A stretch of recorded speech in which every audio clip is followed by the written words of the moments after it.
Welcome, everybody, to a very special edition of the Two Fish at the Table Poker Podcast. I'm one of your hosts, Ben, on PokerStars. And I'm one of your hosts, East Coast Samuel. And today we are joined by the boss of Birdlington, the colorful caster of cards and caravans, Ben Lamb's favorite person in the world, fourth place finisher at the WSOP Main Event in 2017, and champion of the 50-pound No Limit Hold'em tournament at Napoleon's Casino at Holden 2018, Mr. John Hesp. Welcome to the show, sir. How are you? I'm very good, thank you. Welcome as well. I'm hoping you guys over there, the other side of the big pond, are keeping well too. Thank you. Yeah, it's been an interesting time, but we're keeping pretty fine. Thank you for joining us. It's such a pleasure to have you.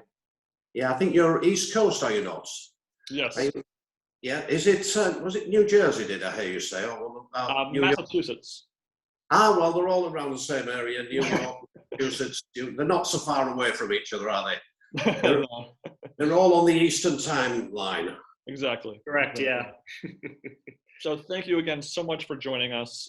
The 2017 main event was a unique experience for me because that was the first year that ESPN broadcasted the tournament day by day live on that sort of half-hour delay, which meant that it was a bit less of a controlled by the ESPN company of who we got to experience watching playing poker, a bit more of a raw look into the poker table. And your style is so conducive to entertaining audiences with just everything you bring to the poker room. Oh, well, thank you for saying that. It's nice to hear. My style, of course, you saw, was playing poker for fun. And I said many times I was playing poker in my party mood. And I just think a lot of people enjoyed watching it, and I thought that was even better. But it's brilliant. You fire away with the questions. You lead me in with anything you want to talk about. Yeah, sure. So I wanted to get started with sort of how you got into card games, which is you mentioned in interviews you played whist and rummy when you were a kid. Can you kind of talk about those experiences and how that influenced your poker playing? Yeah, well, of course. I mean, there was a long period between my, what should we say, going back to the cards from childhood back to my sort of adult years. But yeah, from, probably been about 8 years old and playing those games with my parents and siblings, two sisters. We just played for sometimes matchsticks and pennies and things like that. And it was just for fun, really. And I played cards right up to my teens. And, after leaving school and getting married, then there was a big period in between that I didn't bother. So I think after my childhood days, which sort of whet my appetite for the game, I joined a local club here in Birdlington. A friend of mine who'd actually moved in the property opposite where I was living here in Birdlington. I became friendly with. He was a member of a local club in Birdlington called the County Club. Well, this county club was a bit of a so-called gentleman's club. And you would go for, recreation like snooker and, probably have some socialising with a bar. And they also had a card table where they would play poker. At that point in time, it was 7-card stud poker. And he introduced me to the club where I happily joined and went along on a Friday evening and effectively play some snooker and then afterwards play 7-card stud poker. I wasn't particularly familiar with poker at that time, but the poker hands were actually similar to the brag and rummy hands, which of course are part and parcel of the game. So it didn't take me long to pick it up. And it was in those days, that I played from, that was 1994 through to about the year 2000, the millennium. And during those 6 years, I would just play on a Friday evening for fun and play for a few pounds. The stakes were not excessive. 1-3-5 was the betting, £1, £3 and 5. But even as low stakes as that, you could soon get a pretty big pot going when there was sort of, as many as sort of 5 players in the game, or 5 or 6 players sometimes. But in that being said, it was round about the turn of the millennium that one of the chaps who was a member of the club had actually said, "Oh, has anybody been watching that late night poker on TV?" Well, I don't know whether you remember that, but that was a UK-based TV program, and it was on a channel called Channel 4, and it's called Late Night Poker. And effectively, that was the first televised program of poker that I'm aware of in the UK. You know, mainly before internet and all such of that. Although there was internet, there wasn't a lot of, you know, sort of online sort of TV. So he said, "Oh, you should watch it." And I watched a couple of episodes, and on one evening, he happened to bring down his Texas Hold'em kit, and after we played our games have stood up to about midnight, and I think a number of the players actually went home and said they didn't want to sort of learn this Texas Hold'em. So he brought this out and effectively just showed us how it went, but I'd already picked it up from the TV, and it was from then that we started. I learned how to play Texas Hold'em. I continued to play the Friday evening 7-card stud for quite a number of years after that, until, well, quite recently. But the Texas Hold'em, as you guys know full well, became the predominant game within the poker world. And it was at that point in time I, what should we say, attempted to learn and hone some skills in Texas Hold'em that I actually joined an online poker site called, would you believe, 888 Poker.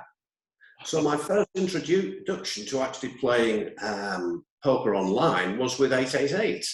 And of course, you know a little bit about the 888 sponsorship I had back in 2017 and the final sale. And that was quite funny. I'm smiling because, you know, it looked back with a degree of nostalgia. That was the days of the old dial-up internet, when you know, before the Wi-Fi and things like that. So it was so slow, you had to wait. Yeah, I could see you laughing there, Ben. It was so slow. Sometimes you have to wait, almost have to wait two or 3 minutes for the person to act. But in effect, it was all depending on the individual's line speed. And unfortunately, here over in the UK, it was very slow, and it wasn't very, what's the word, exciting, the speed of it. So, in essence, I learned the game through playing on 888, and that was from the year 2000 to about 2004-5, I think it was. And it was at that particular time I sort of eased back on the internet play and decided to start playing in a casino. And I think you've heard a lot of the interviews, I'm sure, Ben, and you know, I must have mentioned it many times before. There was a local casino in Hull called Napoleon's, and I joined them. And on a Sunday evening, I would go through, you know, probably once, maybe twice a month, and have a game on a Sunday evening on what was a £10 buy-in. And then, you know, prior to actually, you know, coming to Vegas in 2017 for the big one, that was the extent of my big poker playing. And I had, you know, minimal success, but I think pretty well recorded. I think prior to 2017, my all-time Hendon mob earnings was around about £2,000 or $2,500, something like that. So that was when I started playing Texas, and of course, you know most of the rest. I know I could go on and on and on, but I won't stop you from firing questions, because I'm sure you've got other things you want to ask me. Yeah, so I'm very curious, what decisions led you to decide to enter into the main event that year? Well, again, if you listen to the interviews, you'll have heard that I was asked by a few of my friends, in fact, mainly my son-in-law's friends, who we played a little bit of recreational poker around our houses back in I think we started around about 2015. And in 2016, these young men, I was the old guy amongst them, asked me if I wanted to join them on a trip to Vegas to play some, poker in the Vegas casinos. And it was back in November 2016, end of November, and tipped into, I think, about the 1st or 2nd of December, where one of my son-in-law's friend happened to have his nephew worked in a travel agent here in Birdlington. Don't know whether you call them travel agents over there, but he would get these, sort of really good offers from time to time that would come in last minute things, and got this opportunity to actually go and I think it was 4 nights in Vegas for a princely sum of about £500 or something like that, together with hotel accommodation and all such of that. Return flights to the UK and hotels as well. And he said, who would like to go? He needed a quick decision, so I said, yeah, I would come. And it was on that trip that we went in November 16 that I enjoyed the actual small time, sort of poker gaming, with $150. I think $150 was the most expensive buy-in I had. And we played in the Caesars, the large. We stayed in the Stratosphere, by the way, just out of interest. So I played a little bit in there, played in the MGM. So we went round and played a few tournaments in those different places and essentially had some fun. And it was actually on return from there, I said, I really enjoyed that. And I just sort of said, I wouldn't mind sort of playing in the main event. And of course, one knows history of, well, you'll know better than I know, the World Series of Poker. It is the biggest, sort of event held internationally ever.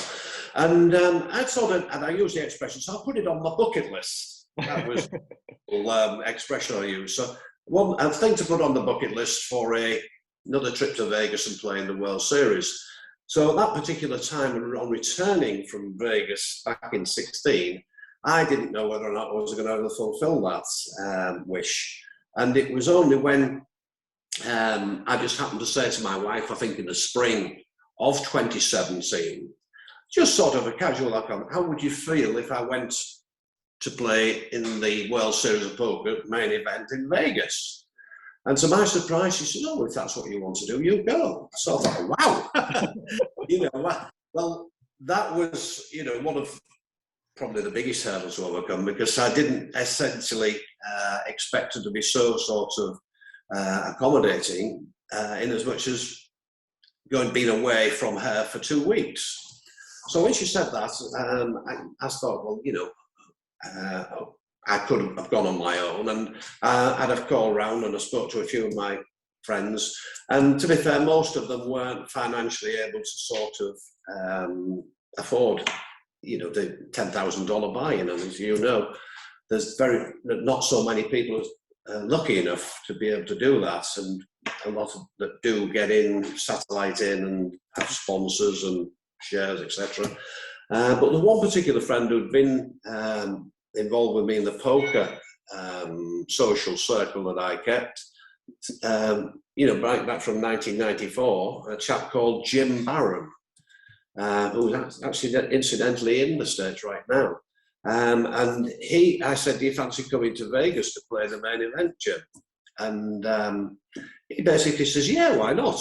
I mean, he wasn't by any means, a millionaire businessman, but he was a self-employed local electrician who'd worked hard all his life and, saved a few bob. And in doing so, he felt it was probably something he wanted to do.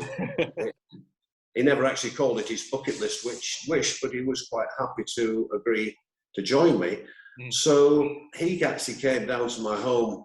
We agreed that he would come down to my home one evening, and I think it was in the spring, may well have been April, I think it was, of 2017.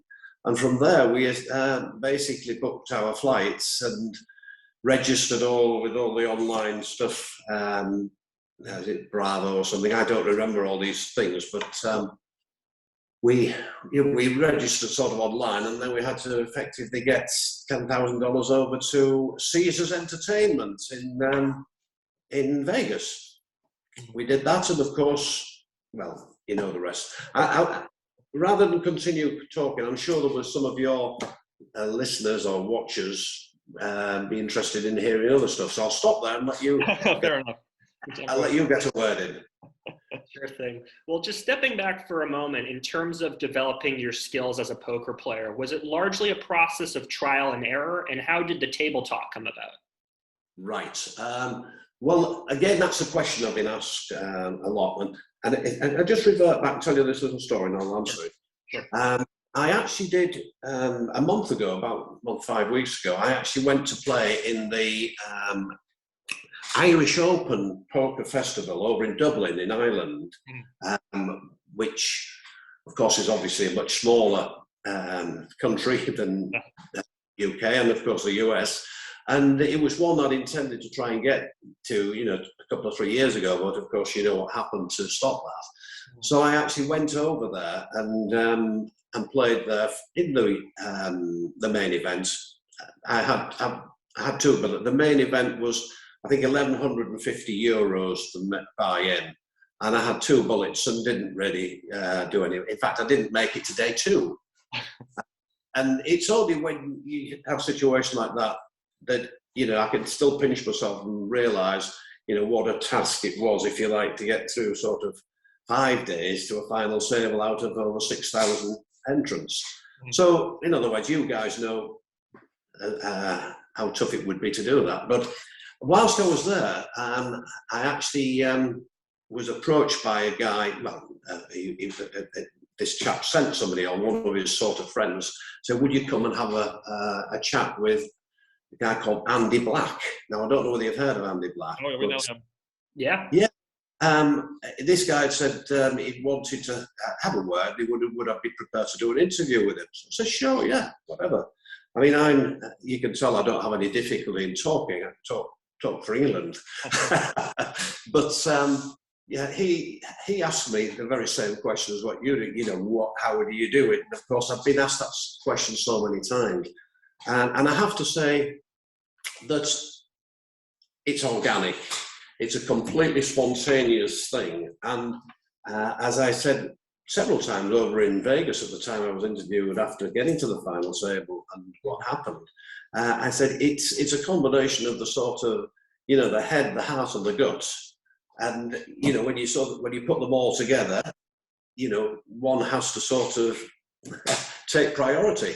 And in fairness, I think during the build-up and the run-up to the final table, most of those combinations were the right ones. And but equally, I mean, and I've also said this, equally, whatever anybody says about poker, there is the very much luck involved. People sometimes call it poker gods, running, whatever. But overall, over the period that I was in Vegas back in 2017, I had to have good luck, more good luck than bad luck. So over the period, I would describe it as having more good luck than bad. And if anybody has more bad luck than good, more often than not, they don't get where I would. However good a player they are. I mean, you I guess have interviewed many famous professionals and probably far better players than I am. But they will accept that if they don't get the running, they won't make the final table. I got more good running than bad running, and that's the way I would describe it, using a combination of head, heart, and gut. Does that make any sense to you? Absolutely. Absolutely. I mean, one of the great things, you're really, to me, the main character of the post-tournament edited Poker Go episodes of that main event. And the nice part is that it's a very balanced edit. We see you make some mistakes, we see you make some good plays, we see some good luck, some bad luck. We see kind of the full package of the ups and downs that a fourth place finisher can experience in the main event. Yes. Go ahead. So basically, you know, comparatively speaking, the main event prior, there was a main character from the UK, Mr. Will Kassouf, who, you know, had a very prominent deep run, much like you, but his table talk was much more the point of controversy than it was of celebration. Yep, And that's so, right. were you familiar with Will Kassouf's table talk and that sort of story from the year prior? I'd never heard of him. I've never heard of him until after Vegas July 17. And then, well, I say until then, people would ask me, as you're doing now, Yeah. I'd never heard of Phil Kassouf. But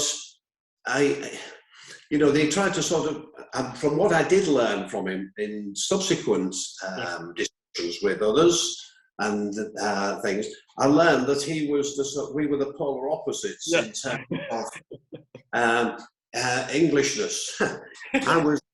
I mean, don't get me wrong, I don't have any axe to grind or problem with, you know, Will Kassouf, and indeed, we did meet up in this back in 2017 when he persuaded me to actually go and play in the Goliath in Coventry, which is the biggest UK-based tournament back in September 2017.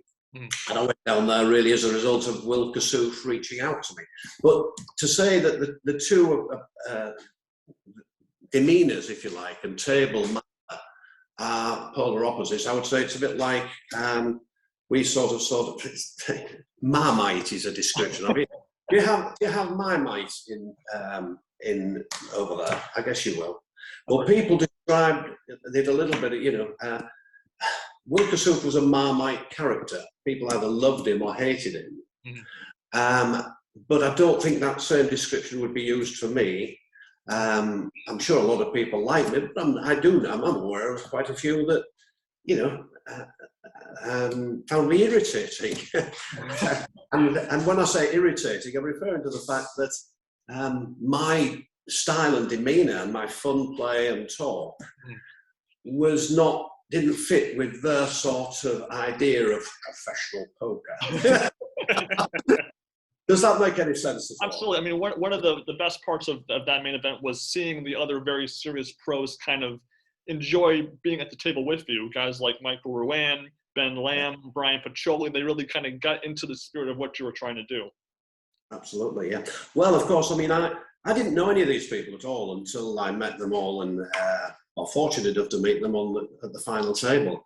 And of course, it was only then that I realised, and well, I say then, I started to realise just what a big deal this all was. You know, right up to the final table, it wasn't such a big deal to me. And sorry, I don't want to sound as if I'm, you know, being odd with that comment. It was I was playing and having fun. Yes. And I wasn't comprehending the level of success I was having in the same way as you guys. Do you understand what I mean by that? Yes, I do. Yes, I do. I got to the final table, having a ball, having so much fun in the process that I hadn't probably caught up with the events of the rest of the world, if that makes any sense. And in saying all that, I began to realise, you know, when I met the others and one thing and another, how strangely it seemed to be in awe of me for something that was just a fun game and a fun experience for me. And yeah, you're right. Those guys at the final table, particularly the nine, you know, got to know pretty well. In fact, Scott and I was, you know, I would say we'd call ourselves friends. Brian Pacioli, he actually came over to Birdlington to visit me back in 17, around about, I think it was October or November. Took him for a ride around the town in my DeLorean motorcar. Did you ever see that story? Yeah. I heard the interview about him going to visit you. I heard. Yeah, well, he came to see me, but I'm just rewinding back to the final table.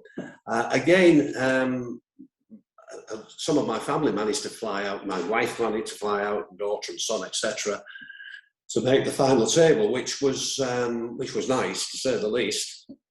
But I have a little bit of trouble hearing. I don't hear clearly sometimes, and my wife's always, what should we say, saying I should get my ears sorted. I do wear hearing aids, but not normally. I haven't got them in now, by the way.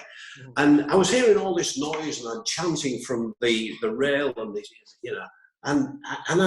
I actually turned around, and I couldn't make out who they were chanting for. And I just happened to go. I said, "Who are they all shouting for?" He says, "You." It's John. And they were all saying, "John, John, John." Well, of course, I couldn't quite make it out. And of course, Brian's pals, they had all been on the beer. There was all these plastic cups full of beer. They were drinking, and they were sort of the main vocal element of the rail, Brian Pacholi's band. And during the whole of the final table that I was there, and Brian was, when he wasn't in the hand, they were shouting for me all the time, and they were completely over. But it wasn't just them; the others were doing the same thing. But I didn't realise this until sort of a bit further down the line. But it became evident, I think, when it came through on the TV, and the commentators were obviously had alluded to it sooner than I had, and I think commented accordingly. So yeah, so I was having a breeze on the final table. Yeah, go ahead. Yeah, so stepping back a little bit to the earlier stages of the tournament, how were those first few days for you? Yeah, well, there were long days, as you know, especially the build up to the final table. I think there was 3 12-hour days, sort of back to back. I mean, and again, I am getting on a bit now in age, and the old grey matter doesn't retain information as well as it used to do. But I think the process of getting there was more, how shall I say, it's not a thought process I can remember, because I was playing my normal fun game, but at the same time I was talking to other people, sort of. A lot of the poker characters, of course, you know yourself, Sam. Some of them are very insular, quiet, and quite reserved, and they have the hoodies and the glasses on, their earphones, and their earphones, and they don't really want to talk. They're not interested in talking to other people. Whereas I did that. I would talk to other people and interact and have a bit of fun, and generally make light of the game. Sort of win a pot, lose a pot, have a fun banter with them. But I think the one thing that I remembered most about the whole process was, bearing in mind that over 6,000 people, over 6,300, I think, thereabouts, were actually in that tournament. There are so many different characters from all walks of life who play poker. And I've said that one of the most interesting things I found was playing against people I would ordinarily, in everyday life, never come into contact with. I'm talking about sort of investment bankers, real estate traders, restaurant owners, Bitcoin dealers, you name it, all the different types of people who ordinarily would be just out of sight, never available to me. And to have conversations about Bitcoin and real estate in the States and restaurant, all different things. And I can remember on one particular occasion having a conversation with a young lady who actually sold some type of hair treatment. And I mean, so I learned a lot from it. I think this particular hair treatment, she says, well, she sold it mainly to Afro-American ladies. Well, essentially, these African-American ladies must use a hair process to straighten their hair. They must have to put some chemical or something on it. Did you know this? I didn't know this. I kind of, back in my head, I kind of half know. I mean, I'm not really... Yeah. Well, apparently, to straighten the hair, they put this thing. And she sold this. I'm just saying, this one particular element, if you like, of, I've only just picked it out because it's one I remember, is something that I'd never had any idea. So I found these conversations interesting. Usually, when we're not in the hand, if we're not in the hand, you can sometimes be sat waiting a long time, not doing much. So I thought, well, rather than sit saying nothing, I would speak to other people, have a little bit of conversation and banter. And that's what I remember most, probably from the early days. And getting through day one, making it to day two. My travelling colleague and friend, Jim, he made it through to day two, but he didn't manage to day three.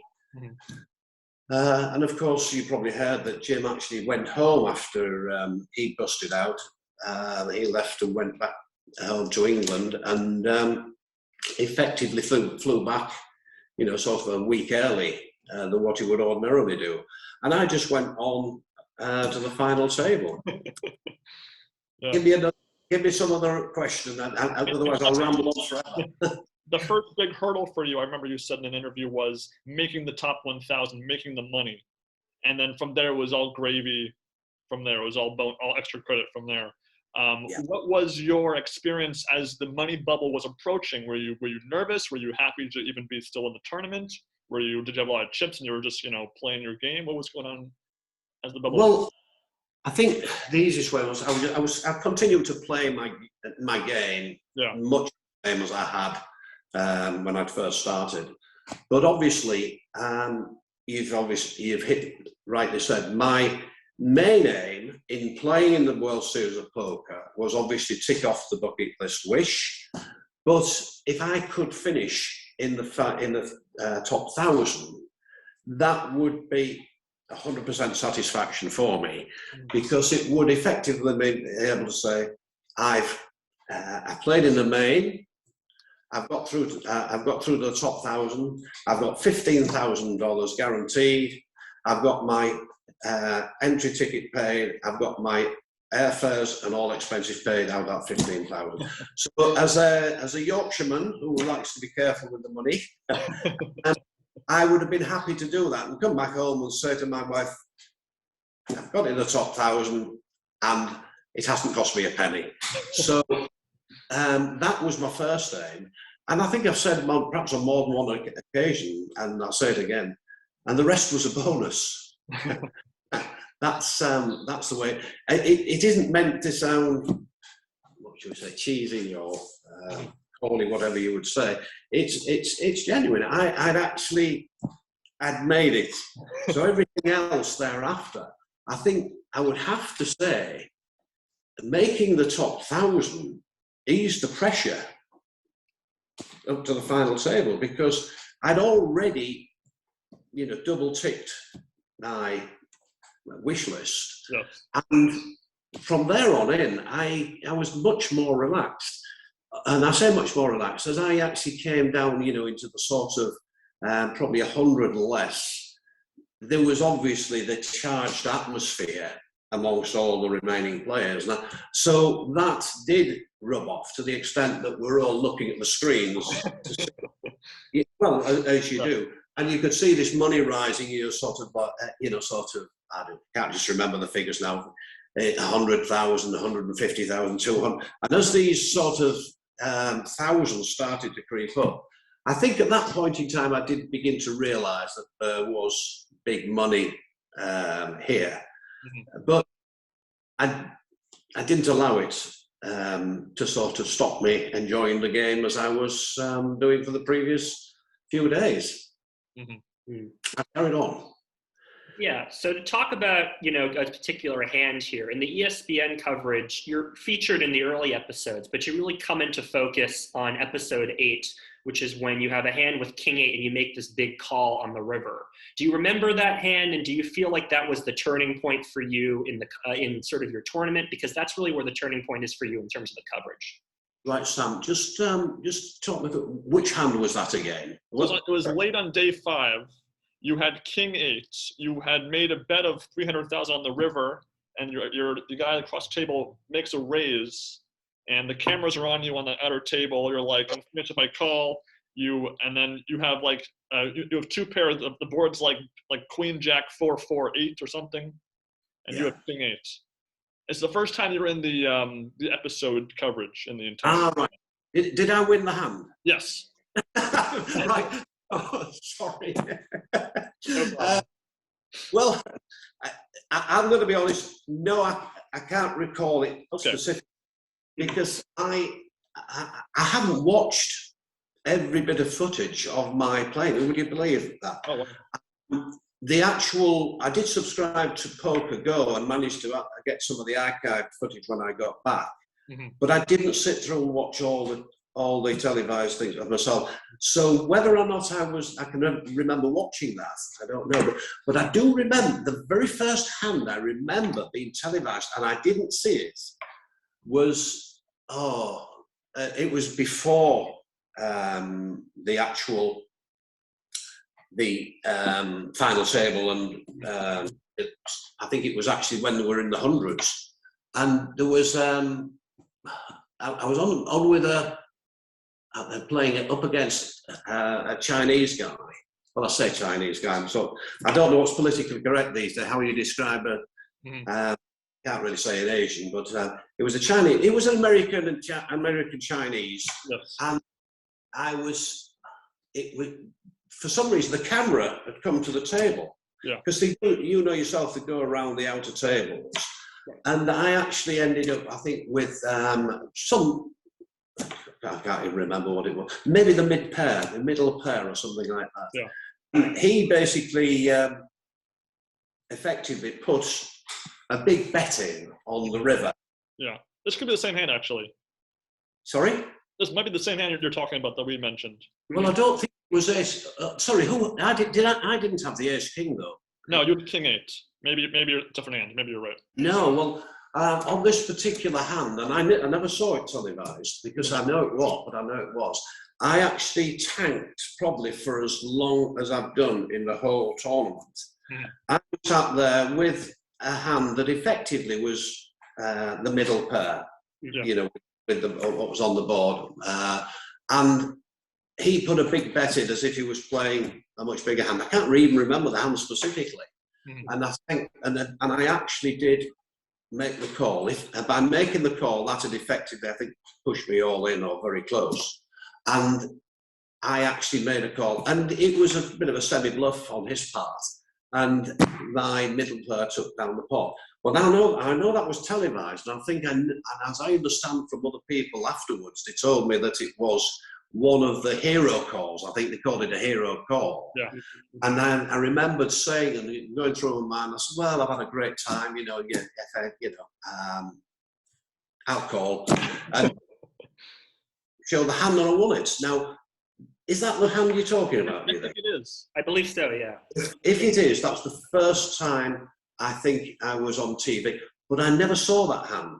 Okay. I never saw that hand. So if you find that hand and have any footage of it, I would be happy for you to send me because I've never seen it. It's in one of the Poker Go episodes. Yeah, well, as I say, I don't actually sit through and watch it. I'm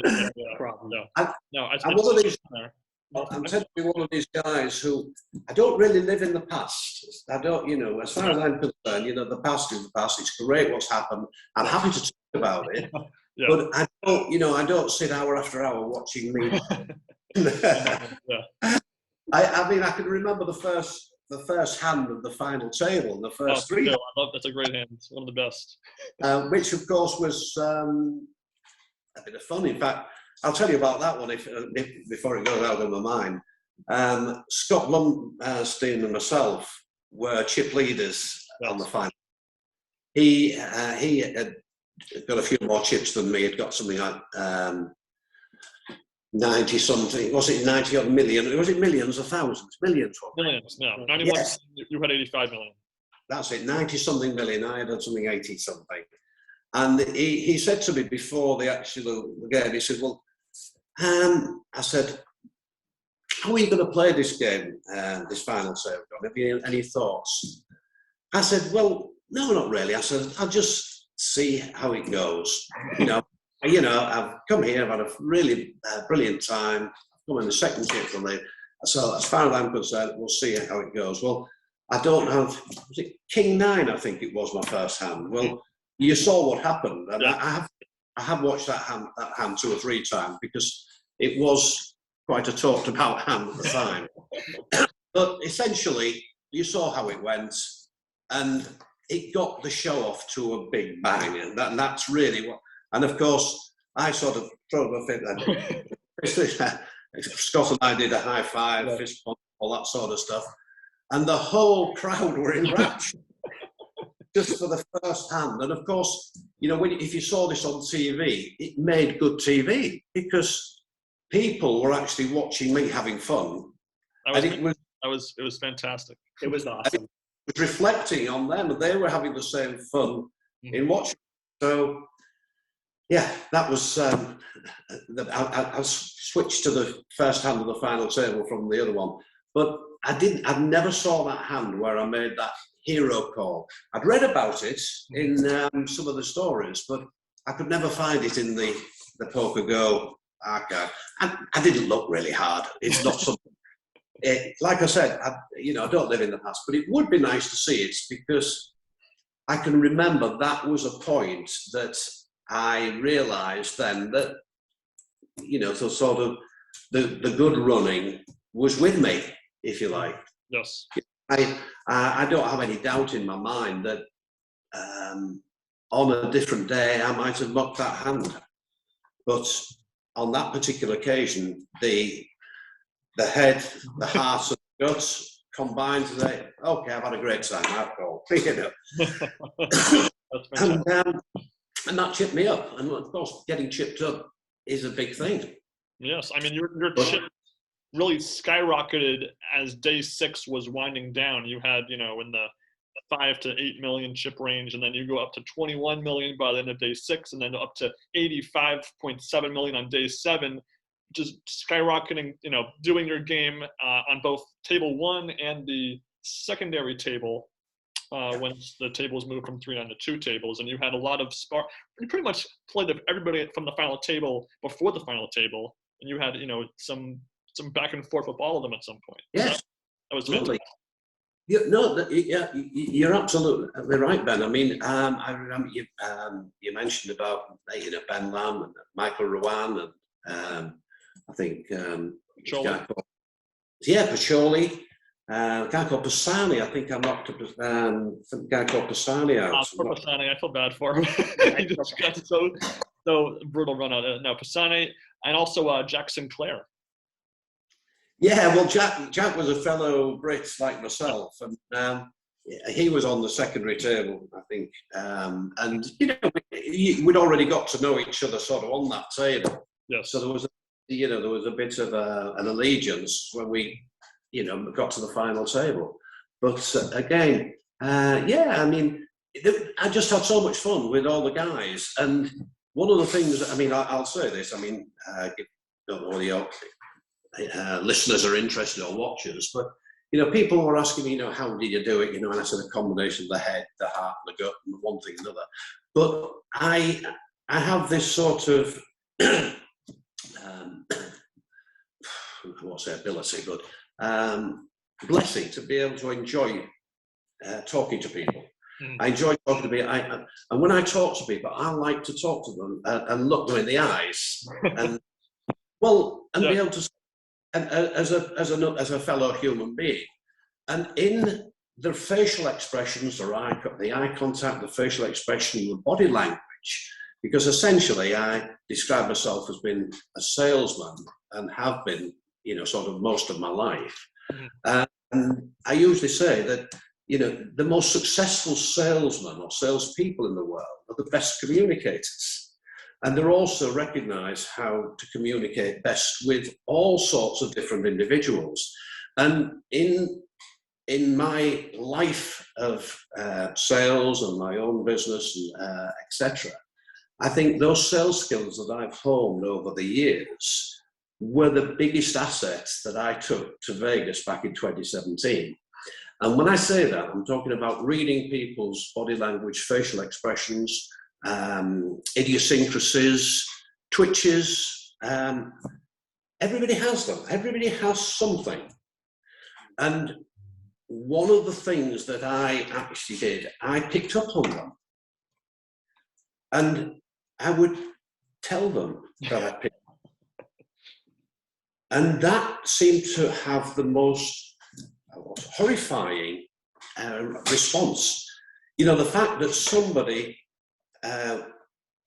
is being told that John Hesp has recognised they've got this tiny little tick in their left eye, or the right eye, that would ordinarily never be seen by anybody else, but I would actually pick up on these things and sometime and talk about them. Well, a few times, I mean, not all these were televised, when I'd actually say this, I had actually guys who had sort of pointed something out and maybe tick in their eyes, and they they get dark glasses on and put them on after that. Well, I'm sure Jack won't mind me actually saying this, Jack Sinclair, but I picked up on a little thing he's got, and he's got a little pulse in his neck here. And you know, when he's in a hand and it is under stress, this could be good or bad, by the way. It doesn't necessarily mean that, you know, you're this little vein in his neck starts pumping.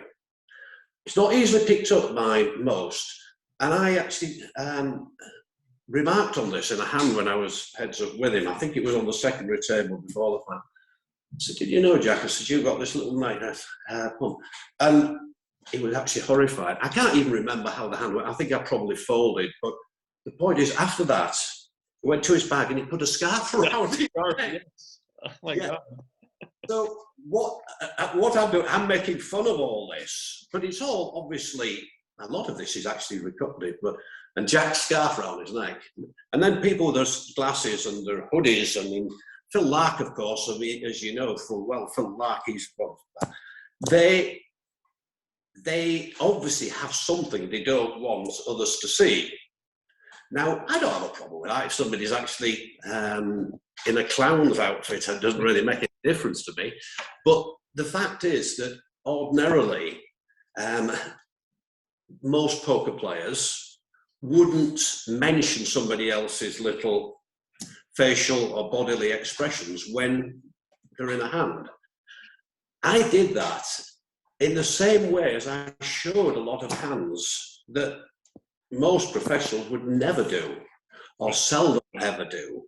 And of course, as you know yourself, I mean, the commentators would say regularly, you know, Hesp shows his hand, you know, and then others would say, I can't understand why he would do it. And I would turn around and say, I don't have a problem in doing it. I show my hands a lot of the time, but not all of the time.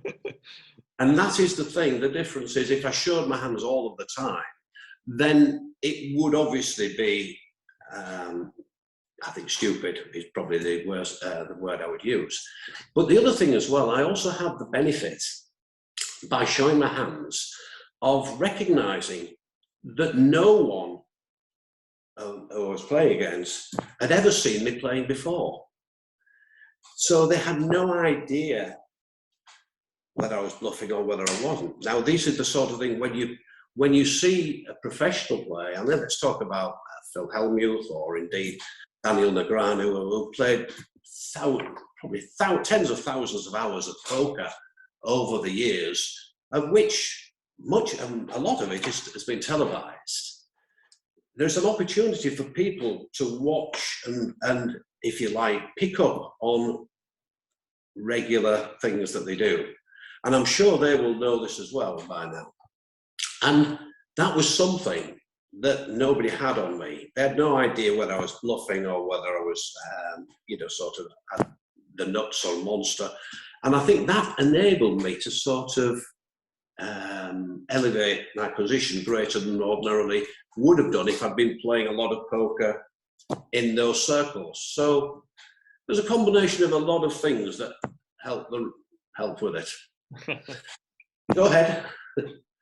Yeah, so one of the things you mentioned that made it into the coverage was that Phil Hellmuth came up to you at one point and told you to make the final table. What was it like to meet Phil and all these other celebrity poker players that you'd seen on television? Yeah, well, that's I've got about 20 minutes at the most, if you forgive me. So you get no problem. No problem. Yeah. Yeah, I mean, it was great. I was at the secondary table when Phil came across, and I wasn't in a hand at the time. I think I'd just taken a mouthful of water, and he came up and just put his hand on my shoulder. And so, and there he is. And I said, "Oh, hi, Phil." He said, And he put his hand on my shoulder. He says, John, he said, just wanted to know, we need you to make the final table. He said, we need you to make the final table. Everybody's talking about you. You're a breath of fresh air. You got, you know, you must make the final table. I said, oh, cheers, Phil, no pressure. You know. And they said, here, I've got, he said, I've got a signed book of my book, The Poker Brass, which I'm sure a lot of people have seen that if they don't already have it. And he actually put in the front cover with, you know, John, you are a breath of fresh air. You know, please, you know, enjoy the game. And I can't remember, was it, please make the final table in that. And I signed Phil Hellmuth, is it the second, whatever. And he handed that, he left it at the table. And of course, he and I guess other people in the commentary box were talking about it as well. So I made it. I did manage to make the final table, and you know the rest. Yeah. And what was it like? Sorry, what was it like meeting them? Yeah. Well, let me tell you this little story because Sam gave me a lead into this. Up to that point, I hadn't really met any to talk to. I'd come across a few faces at the tables I've been playing at in the early stages, and I asked them, you know, if they'd mind if I had a selfie with them, because I, you know, recognised some players. I think there was Greg Reimer, I think he's one, whether he was one. There was, I'm trying to remember. Names go out of my head now, but there was another lady, she busted out with a massive hand actually on that year. So yes, that's it, that's the lady. I had a picture taken with her. And anyway, I was intrigued. It was nice to see them, although I didn't necessarily get into sort of as much just discussion as perhaps as I did with Phil. But in any event, I'll tell you the story, and because it's an interesting one, and I think if your viewers and listeners haven't already heard it or read about it before, it was I actually flew to Vegas direct from Manchester on the 2nd of July, 2017, which of course I remember the day because that's American Independence Day, isn't it? The 2nd of July. Oh, sorry, no. Must have been July. Was it July 4th? No, must have been July 4th then, yes, because it was, I'm sure. In any event, I had a 2-week round ticket return to come back. And effectively, I never expected to get to the final table. Yeah. So 2 weeks on, I'd made it to the final table, and I'd actually got my booking at the Stratosphere had ran out. My ticket would run out if I didn't take it home. So I effectively had to burn the flight, and I checked out of the Stratosphere and moved down to the Rio. And it was there that time they'd offered to put me up in this nice big room in, you know, Privileged Suite. I'm not saying it's a top-notch one, but it was actually a very nice room. And they offered to put me up complimentary, which was very nice. And I thought, well, having made the final table, it was probably something they would do for maybe all the final table players. And as you know, the Rio, along with a number of other hotels in the area, are owned by Caesars Entertainment, which of course is the World Series of Poker owners. So I'm just unpacking my case, and I've got 2 bags of full laundry, and I've run out more or less of clean shirts and ties. And I'd actually just rang down to reception, or wherever it was. I said, do you have an in-house laundry facilities? And they said, oh, yes, we've got facilities.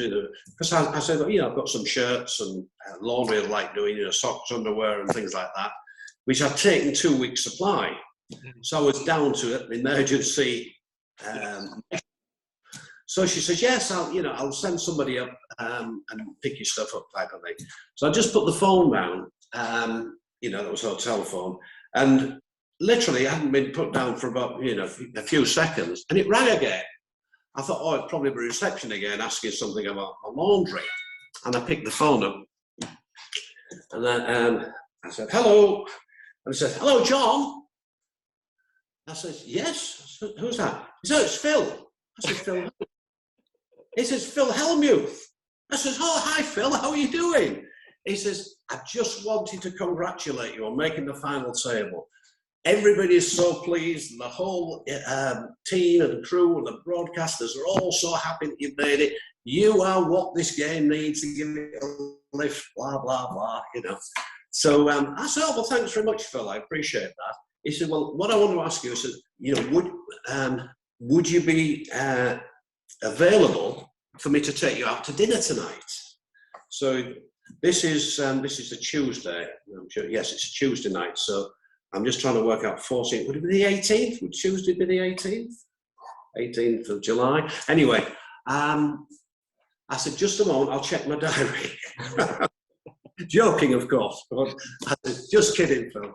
I said, yeah, I said, on one condition. He said, oh, what's that? I said, you bring Daniel Negreanu with you. And he says, oh, I don't know if I can do that, John. I know Daniel would love to meet you because he said so, and he said he'd love to meet you, blah, blah, blah. But I know he plays soccer on a Tuesday night. This is what he said. So I said, oh, well, it is what it is. So he said, but listen, I'd like you to take you to a really nice restaurant. It's the John George's restaurant at the Aria. Now, again, I mean, I've become more aware of the fact that Phil has an affiliation with the Aria. I don't know whether the sponsor or whatever, but that's a matter of. He said, I'd like you to take you to the John George's restaurant, and I actually said to him, you know, would you mind if I brought my my friend, the Uber driver who had been driving me back and forth from the stratosphere, and he said, not at all. And in fairness, he came along because he'd been on my rail as well. And we got there, and of course, Phil picked us both up at the Rio in his car, and we drove across to the Aria. And of course, everybody knows Phil Hellmuth. If anybody involved in poker who doesn't know Phil Hellmuth, well, there's something wrong. And we went up to the restaurant, and it was the John George's restaurant. Have you ever been yourself at all? No. It's quite big, but there's this like secondary inner bit, which is all, it's got like a big glass wall across the front. So it's on three sides solids, but a big glass wall that's like private for VIPs.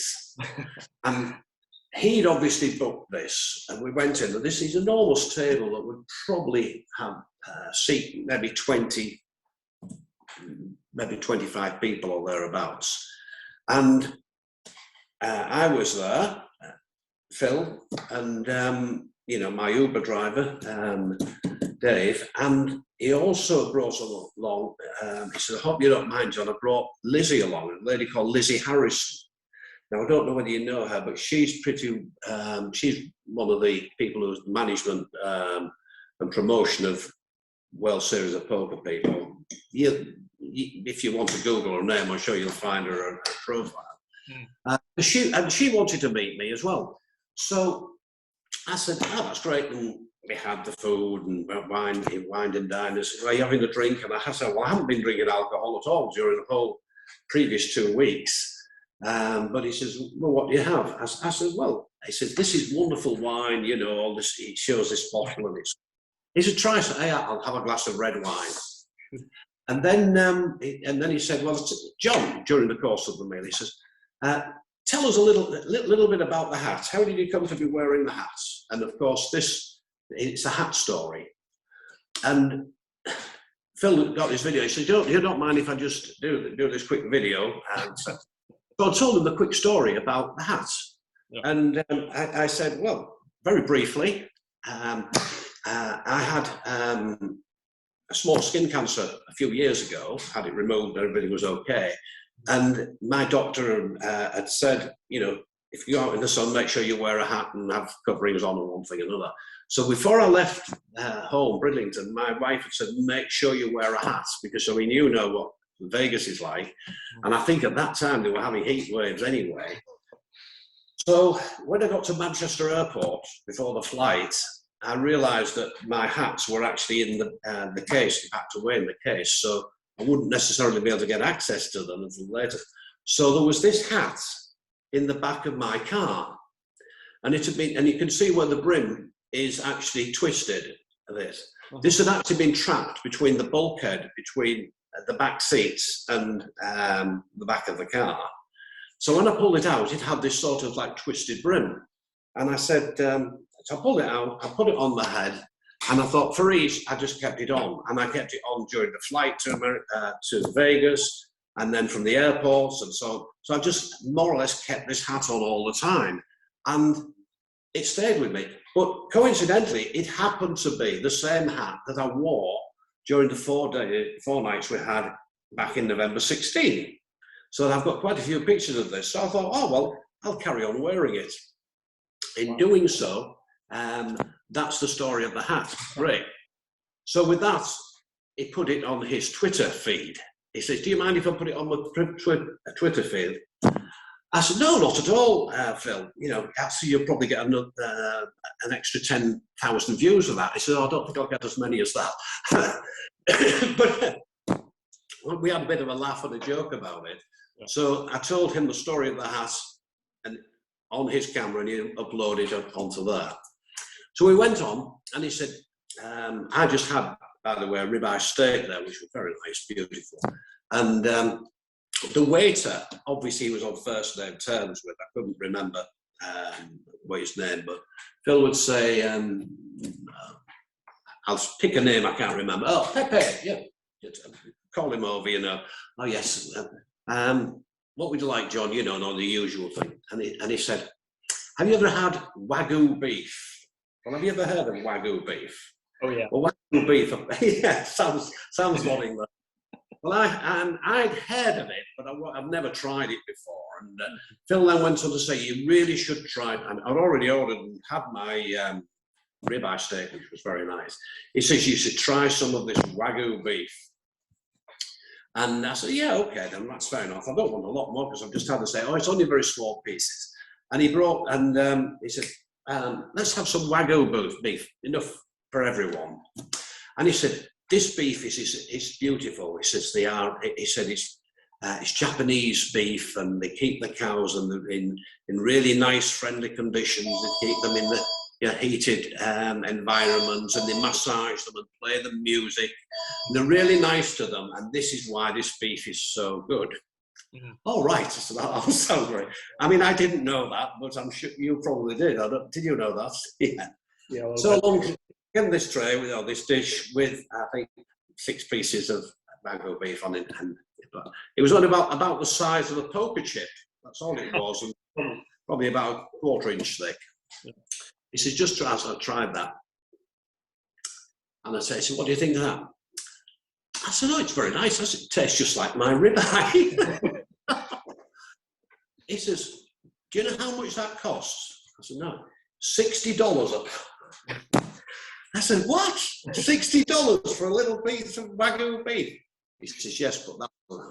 I said, oh, well, yeah, thanks, Phil. That was very nice. And I think the others had a piece. But that was one of the things that he was sort of showing me. And I'd never had that before. And whilst it was very nice, I would never pay $60 for a poker-sized piece of beef, 1/4 inch thick. So that was another one. But just to move on, when we got to the end of the meal, he said, there's a couple of guys coming afterward in a few minutes. So just, I don't know, texting to see him. And who should walk? They wanted to meet me. These 2 guys wanted to meet me, and they'd asked Phil had told them that he was taking me out to dinner with them.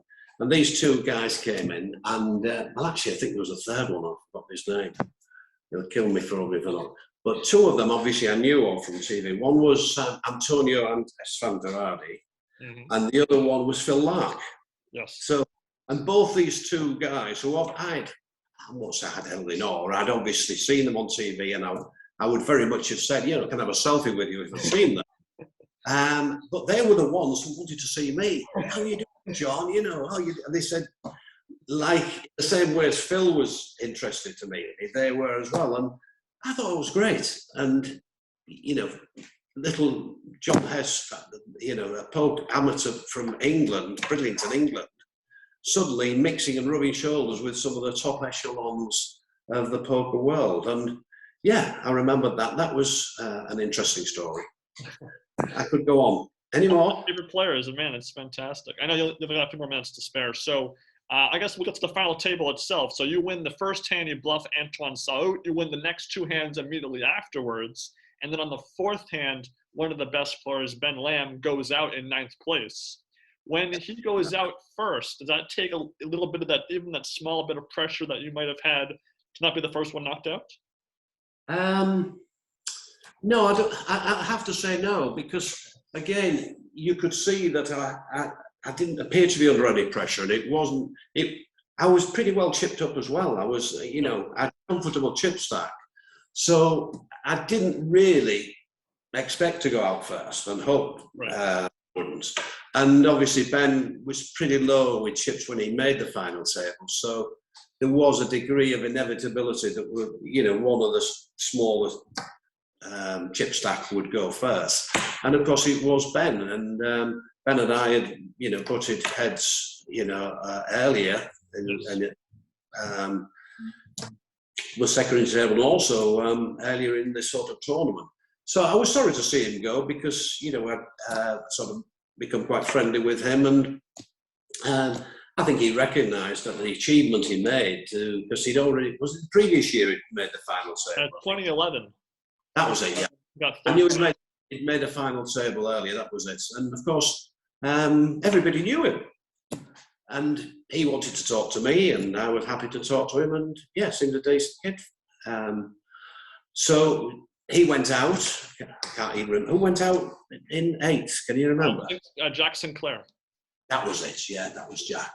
And because I remembered as the numbers got down, you know, we had the big hand. I'm surprised you haven't answered that one.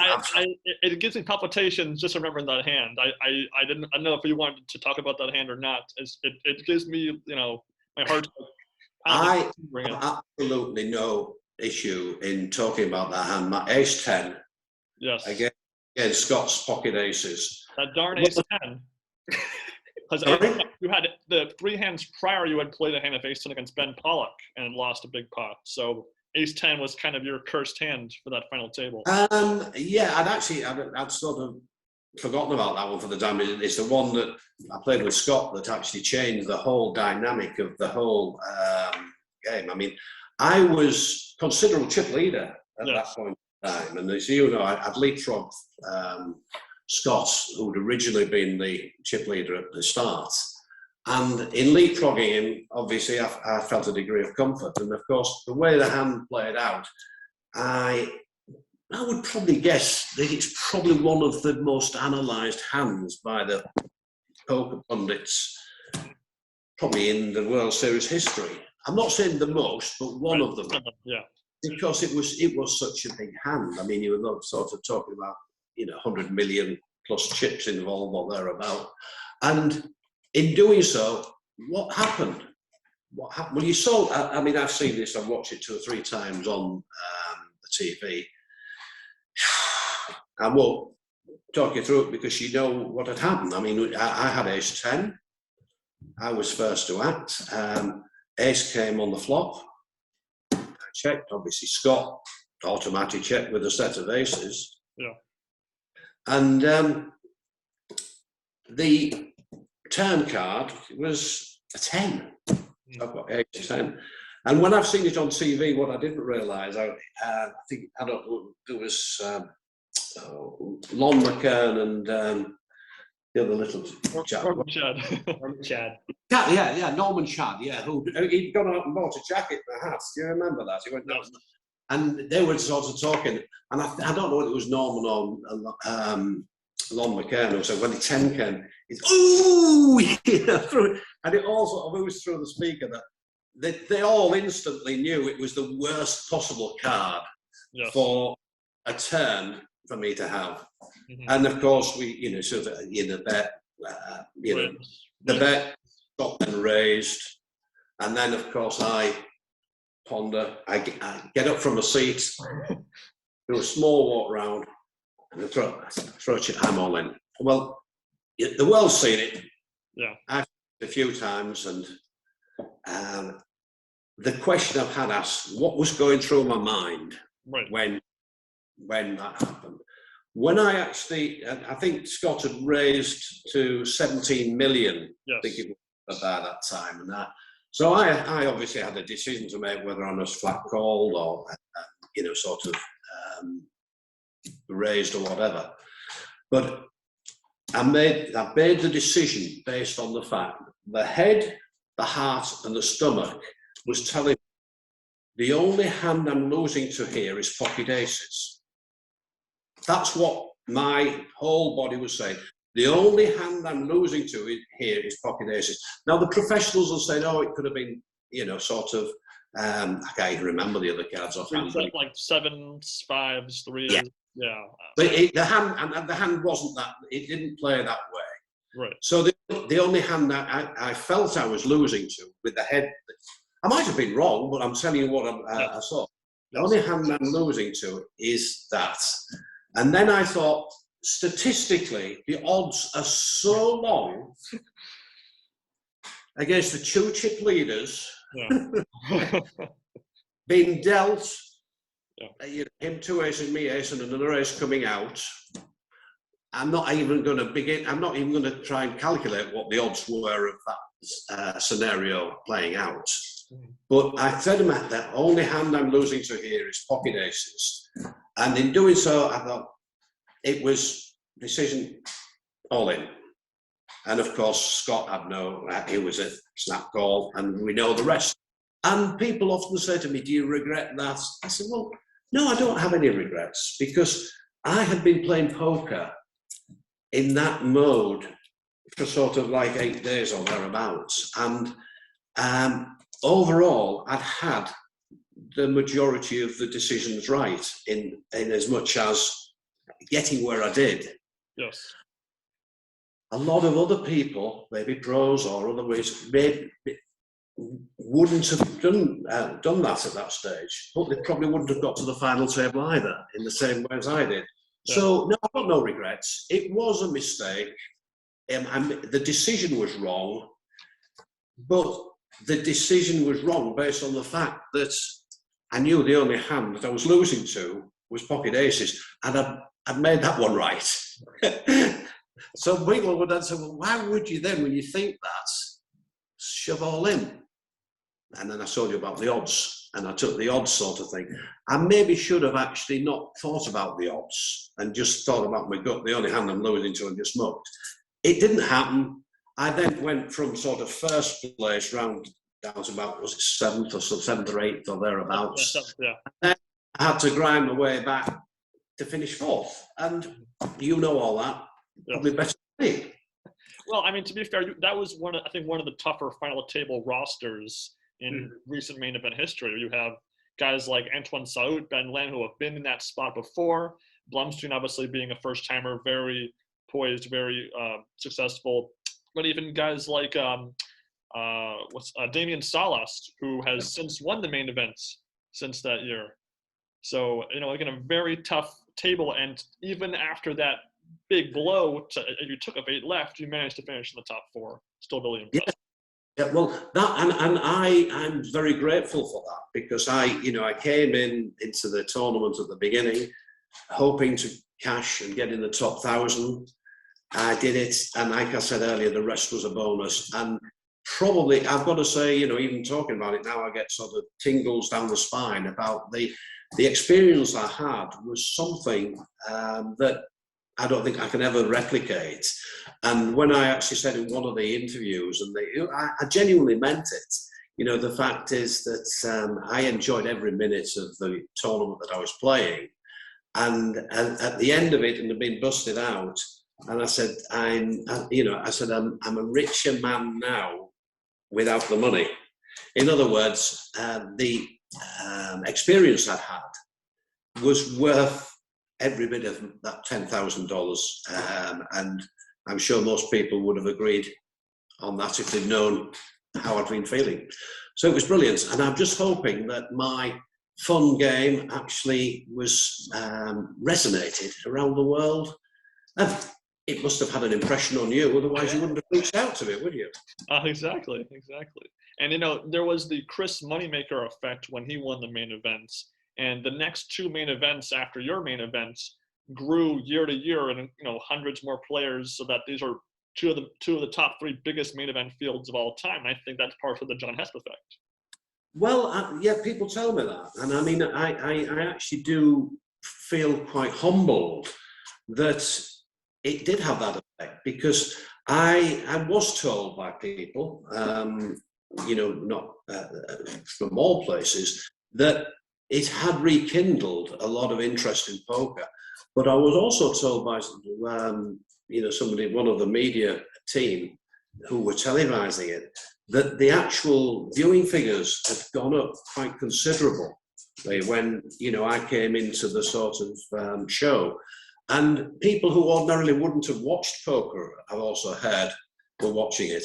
You know, sort of, you know, ladies, you know, who would probably have no interest when their husbands were playing poker, all of a sudden were sat with their husbands watching poker just to see John Hesp play.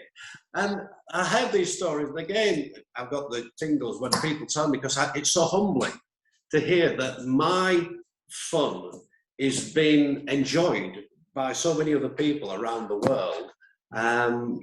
Well, 30 minutes later. I say 30 minutes later because, you know, there's a 30-minute delay on the travel. So yeah, that's it. Brilliant. Sam, any last question you want to give John? Yeah, so if you have, if anybody's interested in coming out to Birdlington, where would you recommend they'd go? Sorry, just repeat that question again, Sam. If anyone was to go to Birdlington, where would you recommend they would visit?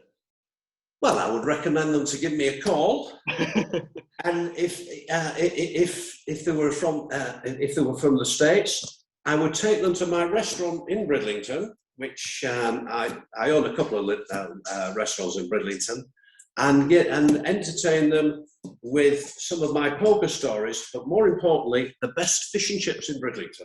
How's that? Wonderful. JC's Restaurant, it's called. JC's Restaurant. So if you guys ever come over the pond and get to here, you're more than welcome to join me at JC's Restaurant for fish and chips or anything else that we may do. So, largely being a seaside town, and fish is obviously one of the things that's predominantly fried and sold at the seaside. And you guys have been more than welcome to join me. Thank you so much. Our last name is Fishman. So well, there you go. Listen, I'll tell you what, where else would you want to go? Well, you might also like to ask me for a ride around the town in my DeLorean. Are you guys old enough to remember the Back to the Future movies? Yeah, yes. I've seen them all, yes. Were you interested, or were you fans of them at all? Our dad used to show us some of his favorite movies growing up, and that was one of them. Well, I forget, because it was around about 1985, and of course, as you know, the DeLorean motor car was one of the star features in that. So whenever, if ever I drive around the town and any of the tourists see my car, oh, look at that! I forget now. You see these guys. Was it Michael J. Fox? I think it was. See, I mean, he must be. He's in his 50s, perhaps now. I don't know. But what I'm really getting at is, I think of it as a young person's movie. But you say your dad was probably, yeah. And I don't mean to be disingenuous, but that being said, my battery's on its way out as well now. Sorry, yeah. But no, there you go. You guys are both more than welcome to join me at my fish restaurant. And where would you go? Birdlington Harbour, the spa. There's lots to do in Birdlington, and it's got one of the best golden sandy beaches in the United Kingdom. So I can recommend Birdlington as one of the best holiday resorts in the country. How was that? Wonderful. John, thank you so much for joining us for this. It was a treat. It's crazy to see one of your TV heroes talking to you in person. Like, it's unbelievable. I never would have thought this was possible. Thank you so much. I really appreciate it. That's good. Well, it's good to talk to you guys as well. And like I said, if you're ever over here, look me up. But also, if you're ever in Vegas and I'm over there, give me a shout, because I think you've got my contact details now, haven't you? I do. Thank you. Thank you so much, Sam. All the very Sam, have you got anything to say before we sign off? See you. All the best, man. Yes, Sam? thank you so much for doing this. It was such a pleasure talking to you. Have a lovely day. Listen, I hope you get a lot more viewers to your podcast. I know we will. I know we will. Put an advert out and see if you can get your numbers up, because you've obviously got to try and build that, don't you? Absolutely. I'd like to think I've done my little bit to help you. I really appreciate it. Good. You take care. Everybody listening online, thank you so much, and we'll see you next time on this podcast. Take care, everybody. Yes. Thank you very much, and good night, good luck, and good poker. Enjoy your poker. That's the main thing.